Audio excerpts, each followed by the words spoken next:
Jane Ardier, director of the grassroots, pro-Brexit campaign group Get Britain Out, writing in her weekly update, contrasted the EU's treatment of Britain with that of Germany, whose car industry saw £1 billion in fines waived by the European Commission earlier this week.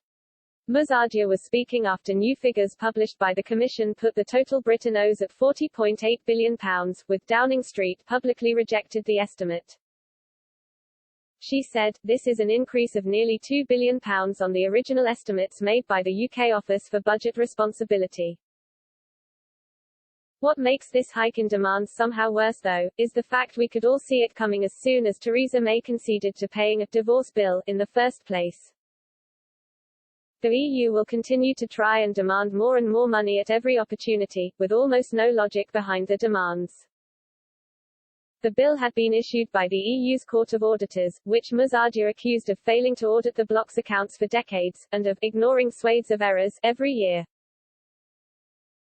She asked, how is this body authorized to try and demand billions more from the UK when they cannot even get their own accounts correct? It's a fact the EU's accounts have never ever been fully signed off, so why should we accept their auditors' figures now, unless they go back 26 years to prove what they have already taken from us, and we have paid in good faith, is accurate. Referring to Express.co.uk's story on Friday, based on an report by the Facts4 EU think tank, Ms. Ardier said, to make this even more laughable, in the past 2 days the EU has both issued and then written off over €1.1 billion in fines to German car manufacturers for breaches to emission standards. This proves the EU clearly doesn't need the money from the UK if they can afford to forgive and forget these debts to German companies. Or as is more likely, the EU continues to see the UK as their treasure trove, which can cough up more and more money whatever their demands. As for the UK's response, Ms. Ardier urged Prime Minister Boris Johnson to challenge the EU's figures and tell European Commission President Ursula von der Leyen she will not get a penny more than was originally agreed.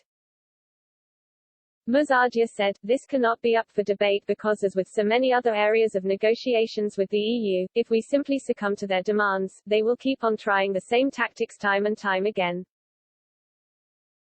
This is UK taxpayers' money and it should be spent on our priorities now, not paying for federalist-inspired EU projects. Speaking yesterday, a Commission spokesman said, we have already informed the UK government about the payments that they have to do with regard to the first part of this year and they've already in fact paid part of the amount concerned. Therefore, we have absolutely no indications at this point in time that the bill, or the amount that we've calculated will be contested.